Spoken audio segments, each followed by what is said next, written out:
അസ്സാം വലൈക്കും വറഹ്മത്തുള്ളാഹി വബറകാതുഹു.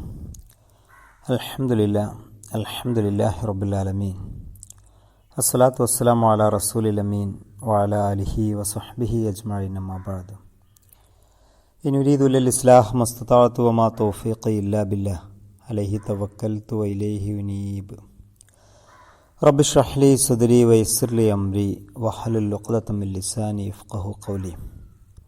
ഏറെ സ്നേഹം നിറഞ്ഞ സഹോദരീ സഹോദരന്മാരെ, അള്ളാഹുവിൻ്റെ അനുഗ്രഹങ്ങൾ നമ്മുടെ ജീവിതത്തിൽ സദാ വർഷിക്കുമാറാവട്ടെ. വിശുദ്ധ ഖുർആൻ നന്നായി പഠിക്കാനും അതിൻ്റെ ആശയങ്ങൾ ഉൾക്കൊണ്ട് ജീവിക്കാനും അള്ളാഹു നമ്മയെല്ലാം തുണക്കുമാറാവട്ടെ. ഖുർആനിലെ 45-ാം അധ്യായം സൂറ അൽ ജാസിയ, അതിൻ്റെ അവസാന ഭാഗമാണ് ഇന്ന് നമ്മൾ ചർച്ച ചെയ്യുന്നത്. 37 സൂക്തങ്ങളാണ് ഈ അധ്യായത്തിലുള്ളത്. 26-27 ആയത്തുകൾ വരെ നമ്മൾ പഠിച്ചു കഴിഞ്ഞു. അതിൻ്റെ അവസാന ഭാഗത്ത് അള്ളാഹു പറയുന്ന കാര്യങ്ങൾ വളരെ ഗൗരവപ്പെട്ട ചില വിഷയങ്ങളാണ്. 27-ാം സൂക്തത്തിൽ അള്ളാഹു പറയുന്നു, വലില്ലാഹിൽ മുൽക്കുസ് സമാവാതി വൽ അർള് വയൗമ തഖൂമുസ് സാഅത്തു യൗമയിദിൻ യഖ്സറുൽ മുബ്തിലൂൻ. അള്ളാഹുവിനാണ് ആകാശങ്ങളുടെയും ഭൂമികളുടെയും രാജാധിപത്യം. വലില്ലാഹി, അള്ളാഹുവിനുള്ളതാണ്. വൽ അർള്, ഭൂമി, സമാവാത്ത്, ആകാശം. മുൽക്ക് എന്നാൽ രാജത്വം, ഭരണാധികാരമെന്നാണ്. വയൗമ തഖൂമു, നിലനിൽക്കുന്ന ദിവസം, അസ്സാ, അന്ത്യനാൾ. യൗമയിദിൻ, അന്നത്തെ ദിവസം. യഖ്സറുൽ മുബ്തിലൂൻ, നഷ്ടമാവണ് പാഴ്വേലക്കാർക്ക്. വതറ, നിനക്ക് കാണാം, അല്ലെങ്കിൽ നീ കാണും, കുല്ല ഉമ്മത്തിന്, എല്ലാ സമുദായത്തെയും. ജാസിയ, മുട്ടുകുത്തിയതായിട്ട്, ഒരുമിച്ച് കൂട്ടിയതായിട്ട് എന്നും അർത്ഥമുണ്ട്. കുല്ല ഉമ്മത്തിന്, എല്ലാ സമുദായവും, ജനക്കൂട്ടവും. തുതുക, വിളിക്കപ്പെടും. ഇലാ കിതാബിഹ, അതിൻ്റെ ഗ്രന്ഥത്തിലേക്ക്. അല്യൗമ, ഇന്ന്. തുജ്സൗന, നിങ്ങൾക്ക് പ്രതിഫലം നൽകപ്പെടും. മാ കുൻതും, നിങ്ങളായിരുന്നതിന്. തഅമലൂൻ, പ്രവർത്തിക്കുന്നവർ. ഓരോ സമുദായത്തെയും മുട്ടുകുത്തിയ നിലയിൽ നിനക്ക് കാണാവുന്നതാണ്. എല്ലാ സമുദായവും അതിൻ്റെ ഗ്രന്ഥത്തിലേക്ക് വിളിക്കപ്പെടും. അവരോട് പറയപ്പെടും, നിങ്ങൾ പ്രവർത്തിച്ചു കൊണ്ടിരുന്നതിന് ഇന്ന് നിങ്ങൾക്ക് പ്രതിഫലം നൽകുന്നതാണ്. അന്ത്യനാൾ അതിഭയാനകമാണ്.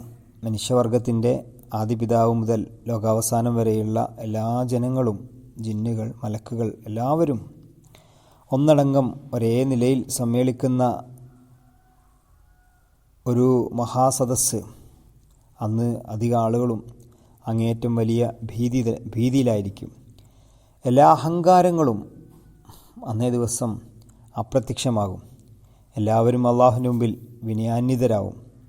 പ്രവാചകന്മാരടക്കമുള്ള ഓരോരുത്തരും തൻ്റെ കാര്യത്തിൽ അള്ളാഹുവിൻ്റെ വിധി എന്തെന്നറിയാതെ ഭയവിഹ്വലായിരിക്കും. അവിടെ താഴ്മയോടും വിനയത്തോടും കൂടി മുട്ടുകുത്താത്ത ഒരു സമുദായമോ ജനവിഭാഗമോ ഉണ്ടായിരിക്കുകയില്ല. അള്ളാഹ് പറയും, ഹാദാ കിതാബുന യന്തിഖു അലൈക്കും ബിൽ ഹഖ്. ഇതാ നമ്മുടെ ഗ്രന്ഥം, അത് നിങ്ങളോട് മുറപ്രകാരം സംസാരിക്കുന്നതാണ്. ഇന്നാ കുന്ന നസ്തൻസിഖു മാ കുൻതും തഅമലൂൻ. എല്ലാം തുറന്നു കാട്ടുന്നതാണ്. തസ്തൻസിഖു, നാം പകർത്തി എഴുതുന്നു, എഴുതാൻ ആവശ്യപ്പെട്ടിരുന്നു എന്നാണ് അർത്ഥം. മാ കുൻതും തഅമലൂൻ, നിങ്ങൾ പ്രവർത്തിച്ചു കൊണ്ടിരുന്നതിനെ നാം പകർത്തെടുക്കുന്നുണ്ടായിരുന്നു. ഓരോ സമുദായവും അതിൻ്റെ ഗ്രന്ഥത്തിലേക്ക് വിളിക്കപ്പെടും. കുല്ല ഉമ്മത്തിൻ തുദ്അ ഇലാ കിതാബിഹ എന്ന് പറഞ്ഞത് എല്ലാവരുടെയും കർമ്മങ്ങൾ രേഖപ്പെടുത്തപ്പെട്ടുള്ള ഗ്രന്ഥത്തെ ഉദ്ദേശിച്ചാണെന്നും അതല്ല, ഓരോ സമുദായം സ്വീകരിക്കാൻ ബാധ്യസ്ഥരായിരുന്ന വേദഗ്രന്ഥങ്ങളെ ഉദ്ദേശിച്ചാണ് എന്നും വരാം. ഏതായാലും ഓരോ സമുദായത്തിൽപ്പെട്ടവരുടെയും നന്മ തിന്മകൾ വിലയിരുത്തപ്പെടുന്നത് അവരുടെ പ്രവാചകന്മാർ മുഖേന അവർക്ക് ലഭിച്ച പ്രബോധന പ്രവർത്തനങ്ങളെ അടിസ്ഥാനമാക്കിയായിരിക്കുമെന്നും ഓരോ വ്യക്തിയും അവരുടെ കർമ്മങ്ങൾ സവിസ്തരം മലക്കുകളാൽ രേഖപ്പെടുത്തപ്പെട്ടിട്ടുള്ള രേഖാഗ്രന്ഥം സ്വഹീഫത്തുൽ അഅ്മാൽ അവർക്ക് നൽകപ്പെടുന്നതാണെന്നും കുറ്റവാളികളുടെ കുറ്റങ്ങൾ ശരിയായ തെളിവ് സഹിതം അവരെ ബോധ്യപ്പെടുത്തുമെന്നും പറയേണ്ടതില്ല. ഇതിനെപ്പറ്റിയെല്ലാം ഖുർആൻ പലപ്പോഴും പ്രസ്താവിക്കാറുള്ളതാണ്. വമയ്യഅമൽ മിസ്കാല ദർറത്തിൻ ഖൈറൻ യറ വമയ്യഅമൽ മിസ്കാല ദർറത്തിൻ ശർറൻ യറ. അണുമണിത്തൂക്കം നന്മ അവിടെ കാണും, തിന്മ അവിടെ കാണും. സൂറത്തുൽ കഹ്ഫിൽ മാലി ഹാദൽ കിതാബ് ലാ യുഗാദിറു സഗീറതൻ വലാ കബീറതൻ ഇല്ലാ അഹ്സാഹ. ഇതെന്ത് ഗ്രന്ഥം, ഒന്നും വിട്ടുപോയിട്ടില്ലാത്ത ഒരു ഗ്രന്ഥം എന്ന് ദുഷ്കർമ്മികൾ വിലപിക്കുന്ന ഒരു ദിനത്തെക്കുറിച്ച് ഓർമ്മപ്പെടുത്തുന്നുണ്ട്.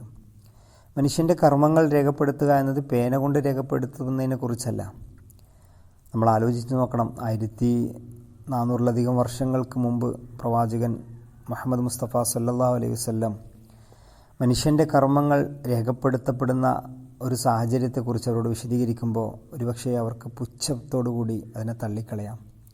ഇന്ന് വർത്തമാനകാല സാഹചര്യങ്ങളിൽ മനുഷ്യൻ്റെ മുഴുവൻ കർമ്മങ്ങളും അവൻ്റെ ചലനങ്ങളും അവൻ്റെ ശബ്ദങ്ങളുമൊക്കെ സൂക്ഷിച്ചു വെക്കുന്ന ധാരാളം സംവിധാനങ്ങൾ നമുക്ക് മുമ്പിലുണ്ട്. ഒരു കൊച്ചു ചിപ്പിൽ, ഒരു CCTV ക്യാമറയിൽ എല്ലാം റെക്കോർഡ് ചെയ്യപ്പെടുന്നു. ദിനങ്ങൾ ധാരാളം കഴിഞ്ഞു പോയാലും വർഷങ്ങൾ കഴിഞ്ഞു പോയാലും അതവിടെ സുരക്ഷിതമാണ്. ഒരു കൊച്ചു ലിങ്കിൽ മനുഷ്യൻ ധാരാളം വർഷങ്ങൾക്ക് മുൻപേ ചെയ്തു പോയ പലതും നെറ്റ്വർക്ക് സംവിധാനത്തിലൂടെ നിലനിർത്തപ്പെടുന്നു. ആ ലിങ്ക് എപ്പോൾ ഓപ്പൺ ചെയ്താലും അത് സേവ് ചെയ്ത സംവിധാനങ്ങൾ ഡിലീറ്റ് ചെയ്തില്ല എങ്കിൽ ആ കൊച്ചു ലിങ്ക് നമ്മളൊന്ന് സ്പർശിച്ചാൽ മണിക്കൂറുകൾ വരെ ധാരാളം വർഷങ്ങൾക്ക് മുമ്പ് രേഖപ്പെടുത്തപ്പെട്ട വീഡിയോകളും ഡാറ്റകളും നമ്മുടെ മുമ്പിൽ പ്രത്യക്ഷപ്പെടുന്നു. മനുഷ്യൻ്റെ കഴിവ് കൊണ്ട് ഇതെല്ലാം അവന് സാധ്യമാണ് എങ്കിൽ അല്ലാഹു സുബ്ഹാനഹു വ തആല അവൻ്റെ കർമ്മങ്ങൾ, മനുഷ്യൻ്റെ കർമ്മങ്ങൾ സൂക്ഷിച്ചു വെക്കുമെന്ന് പറഞ്ഞത് എത്രമാത്രം നിസ്സാരമാണ് അള്ളാഹുവിനെ സംബന്ധിച്ചിടത്തോളം. നമ്മളെല്ലാം ചെയ്ത കർമ്മങ്ങൾ അള്ളാഹുവിൻ്റെ മുമ്പിൽ ഹാജരാക്കപ്പെടുകയും വിചാരണയ്ക്ക് മുമ്പിൽ കൊണ്ടുവരപ്പെടുകയും ചെയ്യുമെന്നുള്ള താക്കീതുകളെ ഗൗരവത്തിൽ സത്യനിഷേധികളായ ആളുകളെ ബോധ്യപ്പെടുത്തുകയാണ്. ഫഅമ്മല്ലദീന ആമനു വഅമിലുസ് സ്വാലിഹാത്തി ഫയദ്ഖിലുഹും റബ്ബുഹും ഫീ റഹ്മതിഹി ദാലിക വൽ ഫൗസുൽ മുബീൻ. എന്നാൽ വിശ്വസിക്കുകയും സൽക്കർമ്മങ്ങൾ പ്രവർത്തിക്കുകയും ചെയ്തവരാവട്ടെ അവരുടെ റബ്ബ് തൻ്റെ കാരുണ്യത്തിൽ സ്വർഗത്തിൽ തന്നെ അവരെ പ്രവേശിപ്പിക്കും. അതുതന്നെയാണ് ഏറ്റവും സ്പഷ്ടമായ ഭാഗ്യം, ഏറ്റവും വ്യക്തമായ വിജയം. അതാണ്. ഫഅമ്മല്ലദീന കഫറു അഫലം തകുൻ ആയാതി തുത്ല അലൈക്കും ഫസ്തക്ബർതും വകുൻതും ഖൗമൻ മുജ്രിമീൻ. എന്നാൽ അവിശ്വസിച്ചവർ അവരോട് പറയും, എൻ്റെ ആയത്തുകൾ, എൻ്റെ ലക്ഷ്യങ്ങൾ നിങ്ങൾക്ക് ഓതി കേൾപ്പിക്കപ്പെട്ടിരുന്നില്ലേ? അപ്പോൾ നിങ്ങൾ അഹങ്കരിച്ചു, നിങ്ങൾ കുറ്റവാളികളായ ഒരു ജനതയായി തീരുകയും ചെയ്തു. വഇദാ ഖീല ഇന്ന വഅദല്ലാഹി ഹഖ്കുൻ വസ്സാഅ ലാ റൈബ ഫീഹാ ഖുൽതും മാ നദ്രി മസ്സാഅ ഇൻ നദുന്നു ഇല്ലാ ളന്നൻ വമാ നഹ്നു ബിമുസ്തൈഖിനീൻ. നിശ്ചയമായും അള്ളാഹുവിൻ്റെ വാഗ്ദാനം യഥാർത്ഥമാണ്, അന്ത്യഘട്ടമാവട്ടെ അതിൽ യാതൊരു സന്ദേഹവുമില്ല എന്ന് പറയപ്പെടുമ്പോൾ നിങ്ങൾ പറയും, ഞങ്ങൾക്കറിഞ്ഞുകൂടാ. ഖുൽതും മാ നദ്രി മസ്സാഅ, എന്താണ് ഈ അന്ത്യഘട്ടമെന്ന്. ഇൻ നദുന്നു ഇല്ലാ ളന്നൻ വമാ നഹ്നു ബിമുസ്തൈഖിനീൻ, ഞങ്ങൾ ഒരു തരത്തിലുള്ള ഊഹം ഊഹിക്കുന്നുവെന്നല്ലാതെ മറ്റൊന്നുമില്ല, ഞങ്ങൾ ഇതൊന്നും ഉറപ്പായിരിക്കുന്നവരല്ല തന്നെ. ഇവിടെ മുസ്തൈഖിനീൻ ഉറപ്പിച്ച് വിശ്വസിക്കുന്നവർ എന്നാണ്. വമാ നഹ്നു ഞങ്ങളല്ല, ബിമുസ്തൈഖിനീൻ ഉറപ്പിച്ച് വിശ്വസിക്കുന്നവരല്ല എന്ന് അവർ പറയുന്നു. ഒന്ന്, അഹങ്കാരം അന്ന് ഒട്ടുമേ സ്ഥാനമില്ലാത്ത ഒന്നായിരിക്കും. മറ്റൊന്ന്, പരലോകത്തെ വ്യക്തമായി നിഷേധിക്കുന്നവരുണ്ട്, പരലോകത്തിൽ സംശയം പ്രകടിപ്പിക്കുന്ന ആളുകളുണ്ട്. ഒരു മനുഷ്യൻ്റെ ധാർമ്മിക ജീവിതം, കർമ്മങ്ങൾ ഏറ്റവും ഫലപ്രദവും സുന്ദരവും മനോഹരവുമാണ് ആകണമെങ്കിൽ അവന് പരലോക വിശ്വാസം അടിസ്ഥാനമായിരിക്കണമെന്നത് ഒരു യാഥാർത്ഥ്യം തന്നെയാണ്. ഭൗതിക ജീവിതത്തിൻ്റെ മാനദണ്ഡങ്ങളോ സുഖസൗകര്യങ്ങളോ അല്ല മനുഷ്യൻ്റെ കർമ്മങ്ങൾ ഏറ്റവും സുന്ദരവും മനോഹരവുമാക്കുന്നത്. നാളെ പരലോകത്ത് അള്ളാഹുവിൻ്റെ പ്രതിഫലമുണ്ട് എന്ന ഉറച്ച വിശ്വാസത്തോടു കൂടി ജീവിക്കുന്ന മനുഷ്യൻ്റെ കർമ്മങ്ങളും അത്തരം വിശ്വാസമില്ലാത്തവരുടെ കർമ്മങ്ങളും തമ്മിൽ വലിയ വ്യത്യാസങ്ങൾ നമുക്ക് കാണാൻ കഴിയും. വബദാ ലഹും സയ്യിആതു മാ അമിലു വഹഖ ബിഹിം മാ കാനൂ ബിഹി യസ്തഹ്സിഊൻ. അവർ പ്രവർത്തിച്ചതിൻ്റെ തിന്മകൾ അവർക്ക് വെളിവാകുന്നതാണ്, അവർ യാതൊന്നിനെക്കുറിച്ച് പരിഹാസം കൊണ്ടിരുന്നുവോ ആ ശിക്ഷ അവരിൽ വലയം ചെയ്യും. അന്ന് അവരെ പരിഹസിച്ചതും കളിയാക്കിയതും സന്ദേഹം പുലർത്തിയതുമായിട്ടുള്ള കാര്യം യാഥാർത്ഥ്യമാണ് എന്ന് അവർക്ക് ബോധ്യപ്പെടും. വഖീലൽ യൗമ നൻസാക്കും കമാ നസീത്തും ലിഖാ യൗമിക്കും ഹാദ. വീണ്ടും അവരോട് പറയപ്പെടും, നിങ്ങളുടെ ഈ ദിവസം കണ്ടുമുട്ടുന്നതിനെ നിങ്ങൾ മറന്ന പോലെ ഇന്ന് നിങ്ങളെ നാമും മറന്നു കളയുന്നു. നസിയ എന്നത് മറന്നു കളയുക എന്നതാണ് അർത്ഥം. അല്ലാഹ് പറയാ, നൻസാക്കും നിങ്ങളെ നാം മറക്കും, കമാ നസീത്തും നിങ്ങൾ മറന്ന പോലെ, വമഅവാകുമുന്നാർ വമാ ലക്കും മിൻ നാസിരീൻ. നിങ്ങളുടെ അഭയസ്ഥാനം നരകമാണ്, നിങ്ങൾക്ക് സഹായികളായിട്ട് ആരും തന്നെ ഇല്ല. ഇപ്പോൾ നിങ്ങൾ റെക്കമെൻഡുമായി ആരെ വിളിക്കാൻ ചെന്നാലും ഒരു കാര്യമില്ല. റസൂലുള്ളാഹി സ്വല്ലല്ലാഹു അലൈഹി വസല്ലം ഒരു ഹദീസിൽ ഒരു മനുഷ്യൻ്റെ വിചാരണയെക്കുറിച്ച് പറയുന്നുണ്ട്. അലം നജ്അൽ ലക സമ്മൻ വബസറൻ വസഖർതു ലക്കൽ അന്നാമ വൽ ഹർസ.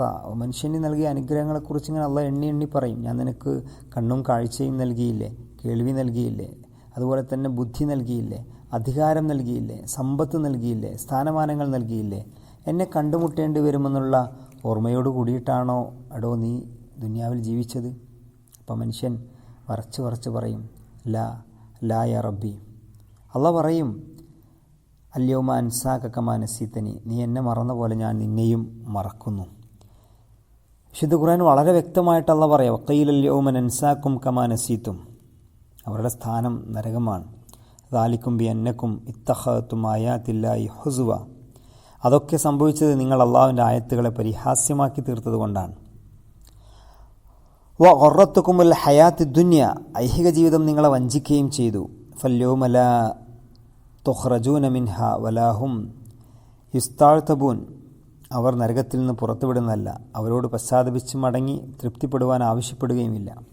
അന്ന് ഇനിയൊരവസരം അള്ളാഹ് നൽകുകയില്ല. ഏറ്റവും മോശമായ രീതിയിൽ ജോലി ചെയ്യുന്ന ആളുകളോട് യജമാനൻ വളരെ ദേഷ്യത്തോടു കൂടി പറയുന്ന പോലെ, ആ ശിക്ഷ നിങ്ങൾ അനുഭവിച്ചു കൊള്ളുക, അതങ്ങ് മേടിച്ചു കൊള്ളുക എന്നൊക്കെ പറയുന്നത് പോലെ അന്ന് അവർക്ക് പശ്ചാത്തപിക്കാനോ തിരിച്ചു വരാനോ ഉള്ള അവസരം അള്ളാഹു നൽകില്ല. ധാരാളം അവസരങ്ങൾ അള്ളാഹു ദുനിയാവിൽ നൽകിയിട്ടുണ്ട്. പക്ഷേ അതെല്ലാം അവർ പരിഹാസത്തോടു കൂടിയാണ് സ്വീകരിച്ചത്. നരകത്തിൽ നിന്ന് രക്ഷയില്ലെന്ന് മാത്രമല്ല, പശ്ചാത്തപിച്ചു മടങ്ങിയോ ഒഴിവുകഴിവുകൾ സമർപ്പിച്ചോ അള്ളാഹുവിൻ്റെ തൃപ്തി ലഭിക്കാനുള്ള ഒരു സന്ദർഭവും ഇനി അവർക്കില്ല. അതിനുള്ള എല്ലാ അവസരങ്ങളും അവർ പാഴാക്കി കളഞ്ഞു എന്നാണ് താല്പര്യം. അള്ളാഹുവിൻ്റെ അനുഗ്രഹങ്ങൾ, ദൃഷ്ടാന്തങ്ങൾ, മനുഷ്യരുടെ ഉത്ഭവം, സൃഷ്ടിപ്പ്, പര്യവസാനം തുടങ്ങി പലതിനെക്കുറിച്ചും വിവരിച്ച ശേഷം ലോകരക്ഷിതാവായ അള്ളാഹു അവനെ തന്നെ പുകഴ്ത്തിക്കൊണ്ടും എല്ലാവിധ പ്രതാപത്തിനും അർഹൻ അള്ളാഹുവാണെന്ന് ഓർമ്മിപ്പിച്ചുകൊണ്ടും ഈ അധ്യായം അവസാനിക്കുന്നു. 36-ാം സൂക്തം ഇങ്ങനെയാണ്: ഫലില്ലാഹിൽ ഹംദു റബ്ബിസ് സമാവാതി വറബ്ബിൽ അർളി റബ്ബിൽ ആലമീൻ. അപ്പോൾ കാര്യം ഇങ്ങനെയിരിക്കെ ആകാശങ്ങളുടെ രക്ഷിതാവും ഭൂമിയുടെ രക്ഷിതാവും ലോകരുടെ രക്ഷിതാവായ അള്ളാഹുവിനത്രേ സർവസ്തുതിയും. അൽഹംദുലില്ലാ, സർവസ്തുതിയും എല്ലാ സ്തുതിക്കും അർഹൻ അള്ളാഹു മാത്രമാണ്. ആകാശങ്ങളുടെ ഭൂമിയുടെ ലോകത്തിൻ്റെ മുഴുവൻ രക്ഷിതാവായ റബ്ബ്. ഇരൊറ്റ ആയത്തിൽ 3 പ്രാവശ്യമാണ് റബ്ബ് എന്ന പ്രയോഗം. വലഹുൽ കിബ്രിയാഉ ഫിസ്സമാവാതി വൽ അർള്, ആകാശങ്ങളിലും ഭൂമിയിലും അവന് തന്നെയാണ് ഗാംഭീര്യം. വഹുവൽ അസീസുൽ ഹക്കീം, പ്രതാപശാലിയും അഗാധജ്ഞാനുമായുള്ളവൻ അള്ളാഹു തന്നെയാണ്. അസീസ്, ഹക്കീം അള്ളാഹുവിൻ്റെ ഏറ്റവും പ്രധാനപ്പെട്ട 2 വിശേഷണങ്ങളാണ്. അള്ളാഹുവിൽ നിന്ന് പ്രവാചകൻ ഉദ്ധരിക്കുന്ന ഒരു ഹദീസ് ഖുദ്സിയായ ഹദീസ് എന്നാണല്ലോ ഇതിന് പറയാം. അള്ളാഹു പറയുന്നു, യഖൂലുല്ലാഹു തആല അൽ കിബ്രിയാഉ റദാഇ വൽ അളമതു അസാരി ഫമൻ നാസഅനി വാഹിദും മിൻഹുമാ അസ്കനതുഹു നാരി. ഗാംഭീര്യം എൻ്റെ തട്ടകമാണ്, മഹത്വം എൻ്റെ തുണിയുമാണ്. ഈ രണ്ടിലൊന്നിന് ആരെങ്കിലും എന്നോട് വഴക്കു കൂടുന്ന പക്ഷം ഞാൻ അവനെ എൻ്റെ നരകത്തിൽ താമസിപ്പിക്കുന്നതാണ്. മുസ്ലിം, അബൂദാവൂദ്, അഹമ്മദ്, ഇബ്നു മാജ ഉദ്ധരിച്ച സ്വഹീഹായൊരു വചനമാണ്. അള്ളാഹുവിൻ്റെ വലിയ വിശേഷണങ്ങൾ, ഗാംഭീര്യം അവനുള്ളതാണ്. അള്ളാഹുവിൻ്റെ മഹത്വത്തെക്കുറിച്ച് പറയുന്നത് പല ആയത്തുകളുടെയും വിശദീകരണത്തിൽ നമ്മൾ മനസ്സിലാക്കിയതാണ്. അള്ളാഹു സുബ്ഹാനഹു വ തആല അവൻ്റെ മഹത്വം മനസ്സിലാക്കുവാനും ഖുർആനിൻ്റെ സന്ദേശങ്ങൾ ഉൾക്കൊള്ളുവാനും അതനുസരിച്ച് നല്ലവരായി ജീവിക്കുവാനും നമ്മെല്ലാം അനുഗ്രഹിക്കുമാറാവട്ടെ. വാഖിറു ദഅവാനാ അൽഹംദുലില്ലാഹി റബ്ബിൽ ആലമീൻ. അസ്സലാമു അലൈക്കും വറഹ്മത്തുള്ളാഹി വബറകാതുഹു.